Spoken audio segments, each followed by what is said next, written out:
if people have questions, we can answer. Does that seem right? Like the next step? Yeah. So if there are questions, yes, please. I like what you were saying about how this work was kind of a collage of different styles. Did you have a template for that, or a few models that inspired you to do this in this style?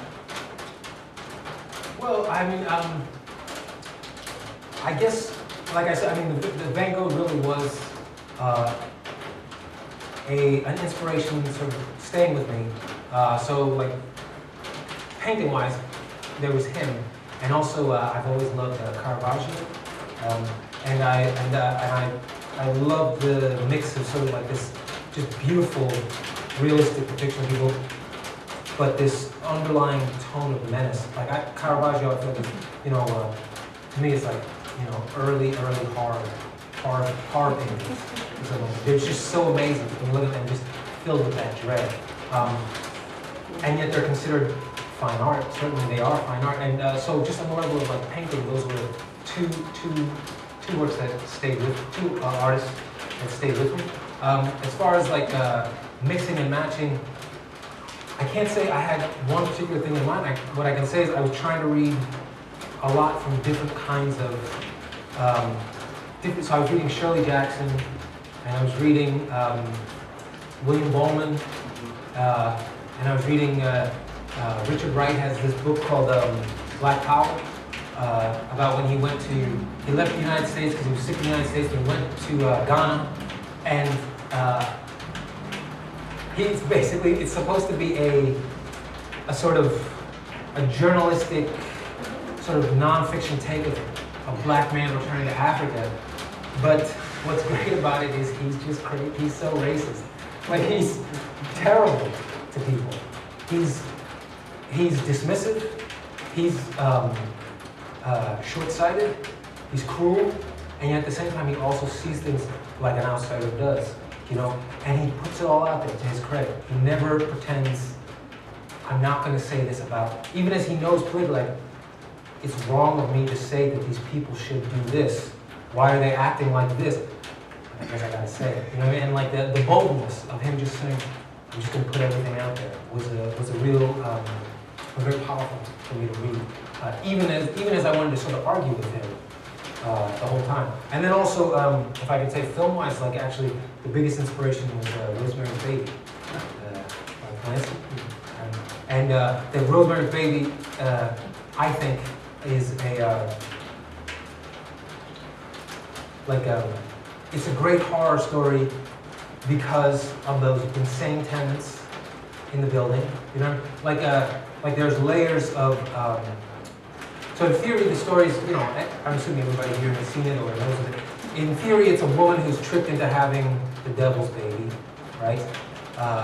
Which is ridiculous, right? But. And what's more ridiculous is in the movie, that scene is a guy wearing ridiculous furry gloves climbing on her. Do you know what I mean? And then you see the mismatched eyes, and the music is going like that. You know, you could not build a horror movie on that. But what you could build a horror movie on is this one woman who shows up in New York City. This is, I guess, late 60s when this is happening. New York City is about to enter its great shithole phase of the late 60s to the 70s to the early 80s, right? Like a good 15, 20 years when it was just garbage to live here. I grew up here. I'm just saying it was garbage. Yeah. And the movie captures beautifully that feeling that just the streets are awash with like a coming doom. No one can be trusted, right? And then what building do they choose? The horrific and Gothic Dakota to live in. Do you know what I mean? Like, of all the New York City buildings, there's no building better designed to cause fear as soon as you see it. And then, who are the neighbors that they're dealing with? You know, it's Ruth Gordon, thank you. And the dude who plays her husband, the group of neighbors who anyone would both love and be terrified of if those are your neighbors. And then the true horror, though, of that movie is the scumbag husband that she ended up marrying. When you realize what her husband sold her out for, you just go, oh my, this poor woman is living in New York City in the 90s, in the 60s, in the Dakota, with these neighbors, and that's her husband. That's a horrible, you know what I mean? Like, but it's also a sociological portrait of New York in the late 60s. It's also pure comedy. I mean, Ruth Gordon is playing that part for nothing but laughs, and somehow is more terrifying because of it. You know? And it also still hits all the horror points because you have the friend who has to go through the book, and all of them, which is despicable, you know, whatever she says. And you still hit the secret book, like all the horror tropes. The secret book that reveals the secret of the people and blah blah blah. It hits, and that movie to me was just in every way. And then last and best of all, it's so beautifully shot and so beautifully paced that it's high art, it's absolute low art, it's black comedy, it's horror, it's a comment on marriage, it's a comment on New York, it's all those things, you know. And I watched that like numerous times while I was working on it. And I didn't realize I was necessarily doing it for that reason, but every time I finished watching, I would say, next chapter is just going to be fun. Okay, you can just do it. You know? And then the one after that, you can just do it. Just do it. Lansky did it. I mean, that's a ridiculous way to justify it, because he was Lansky, but still, you know, better to take your cues from people who did it and succeeded versus people who did it and failed, I would think. So I hope that answers your question reasonably. Okay. It seems like all the information for these stories are horrible people, Yeah. or assholes, and which is lovely. I was wondering, do you, in stories that you write, besides this one, do you believe in the idea of a hero as a main character, like really acting heroically? Does it have to come from some instinct where I wasn't a hero before, I'm kind of understand these kind of things, but in this moment, it fits my particular needs? Yeah. Well, I mean, the point of the story of the novel for the main character is, I remember this story that my wife told me once about. She was at an arts colony, and she was talking to this guy, and he convinced everyone. It was in Massachusetts, and it was winter, and he convinced everyone to go out. Am I like in both of them or something? He convinced everyone to go out snowshoeing, you know. And while they're out there, he turns to her. This is before we were together, so I mean, he could have been flirting even with us together, but this was pre it, so she was even easier without telling me that. He says to her, you know, as we're going on here, I'm just imagining if that tree like fell on you, and I had to save you, you know. And the funny thing was, so she said, so you're saying you're daydreaming about me possibly dying. And his point was, no, I'm daydreaming about, I like you so much, I wish I could save you. And the funny thing was, she told me this story, and I totally knew, I understood. When she told me the story, she laughed, like, can you believe something so horrible? And I was like, he wanted to save you. I understood it totally. And she was horrified also then at me, you know. But when she told me that story, it occurred to me, like, what if you want to be good and you want to be heroic, but the sort of impetus for your heroism is a selfish desire. You're not thinking, he wasn't thinking like, I don't know, I wish I could help you save up for an apartment or something, you know, something just nice. He was thinking, I wish you would be in danger so that I could be heroic. He wasn't actually thinking about saving her. You know what I mean? And I felt like that level of vanity and ego was something I could actually understand and relate to. And so the journey for the main character is to move from false heroism, which is selfish, to genuine heroism, which is selflessness.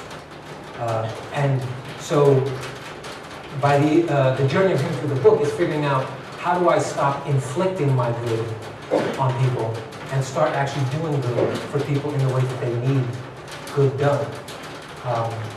And that, you know, most people I've found who are assholes, nobody thinks they're an asshole. You know what I mean? Very good people think they never are. I'm the exception to the rule. And all you have to do is ask those semi-close to them, in private, and you'll get a different answer. You know, and I wanted to play with that idea. Nobody, he's not a bad guy in the beginning. He's just a selfish guy. And could I show logically him getting to a place where by the end he has to be selfless, and it's not simply to sort of bring himself up in his own estimation or the estimation of others. It's just genuinely to help others regardless of the benefits to himself. So I think that heroes are possible, but I think I don't believe in like unadorned good. I believe even good people act pretty badly for really good reasons. But they can get better. If that's an answer. Yeah, so this is a larger question about how you view yourself as a writer in society. I mean, my buddy here who asked you the last question, he and I often talk about like the power and pervasiveness of different media like movies, pop music, TV, and how can somebody who's just a writer compare or even have a significant role at all? Yeah. And so I'm just curious, like, you know, on your best day, how do you see yourself? Are you an entertainer? Are you the conscience of society? Are you what are you? Like, how do you see yourself? How do you want to be? That is a larger question. Well, if I'm being totally honest, the answer would be all of the above. But on my best day, my hope would be that I entertained you enough. Like, I don't know if any of you used to watch the old Fat Albert and the Cosby Kids cartoon. But at the beginning, Bill Cosby would say, "We're gonna have some fun, and if you're not careful, you might learn something." And I always feel like that would be my best day. Like, you would get to the end of the book and be like, "Oh wait, he went from selfishness to selflessness. Maybe I can too. Damn it! I was just trying to be entertaining." You know what I mean? Like, and I would get you. But the thing I tell myself, because of course it's true, like just the medium of print is obviously different than TV, movies, music, but that each one has its own power, and that the power of the printed word, as I see it, or as for writing, it's just because e-books are the same. It's the same power. Is that unlike any other medium, I actually get to enter your consciousness for, in theory, I assume at least days, if not weeks, and months.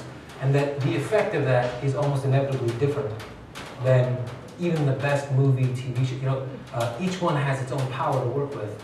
And since I don't have the visual, I don't have the audible, but what I have is consciousness, which almost no other medium can imitate.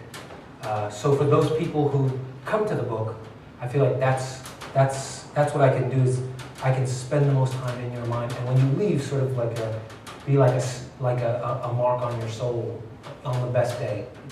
That, you know what I mean? There's books I read when I was 13 that I still think back and I say, I still think back to that story, and it actually either still disturbs me, still makes me laugh, still touches me, still reminds me that I could be good to someone, still reminds me that I'm not acting in my best way, and I don't know too many other mediums that do that for me. And the other thing is and I think of it in a very a long-term way too, that, some of those books were written and published long before I was born. And those people will never know the effect that they had. And so there's a certain degree of hope and faith that the story, the book will exist in some way long after me, so that someone picks it up in 50 years and it still says something to them. And then, that's short of being good to my wife and son and general human beings, that's the other best thing I can do. So that would be my way, like I said, on the best day. You mentioned that Van Gogh inspired this novel. Did you know, dealing with that inspiration, did you kind of know the story you wanted to write, or did it come to you following bits and pieces of the inspiration? How did you develop, this is what this story is gonna be. Well, when I say inspiration, I mean more like the aspects of his real life, because the main character is committed into a mental hospital in Queens. He's not mentally ill, but he's thrown in there due to some red tape kind of stuff. And then once he's in there, he finds himself trapped in a world that he had never expected to be a part of and never wanted to know in any way. And that's like if I could read the epigraph to the book is a quote from Van Gogh, where he says, "The fear, the horror that I had of madness before is already greatly softened. And although one continually hears shouts and terrible howls as though of the animals in a menagerie, despite this, the people here know each other very well and help each other when they suffer crises." And I really liked that. That was the first inspiration, was somebody who thinks they will never be in a certain situation, who finds himself there and has to, because he's in there, find the shared humanity of those people inside. And in fact, even find that they in many ways act more humane than he might in those situations. So that was like the first inspiration. Then the story took on its own way, because then I wanted to include potentially there's maybe a monster in there that's killing people. That's not the way that is, obviously. But then the other thing was his boldness and to say that he failed at everything he did is not to emphasize it enough. He was a total failure in all things professional and personal in his life. And yet he still was like, I'm painting now. I'm gonna get down, I'm gonna paint, I'm gonna sketch, because I have this faith, this fervent belief that this is worth something.